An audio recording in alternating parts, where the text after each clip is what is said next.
ازيكم؟ رجعت لكم بفيديو جديد. اذا اول مرة بتفوتوا على قناتي تنسوش تحطوا لي لايك شير سبسكرايب عشان يصلكوا اشعار كل ما بنزل فيديو.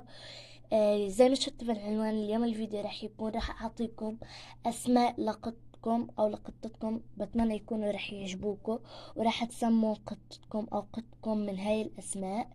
اول اسم انا راح احكي طبعا شو معناه وشو العبارة تاعته وكل هاي الاشياء. الاسم الأول أنجل، هذا الاسم معناه الملاك ويطلق على القط الوصفة بالطهر والطيبة.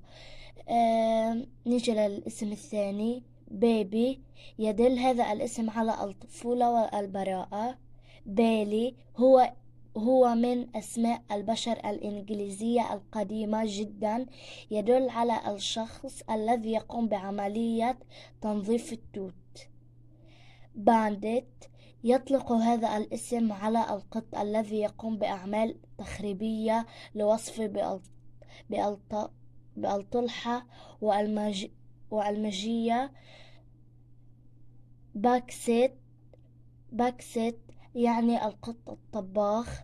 بانتلي هو اسم لنوع فخم من السيارات ويستخدم لوصف القط بالفخامة والثراء. كالفين هو اسم فرنسي يعني الأصلع ويطلق على القط الذي يمتلك شعر القصير. كاسبر هو يعني الأمين الذي يحرس المكان.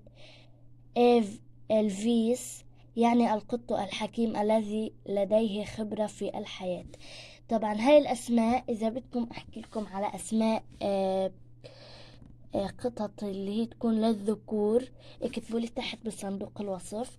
طبعا هاي الأسماء هي بتنفع للذكر بتنفع للأنثى، بس أكثر هي للأنثى. ف لا تنسوا تشتركوا بالقناة وتفعلوا جرس التنبيهات عشان يصلكوا إشعار وبس.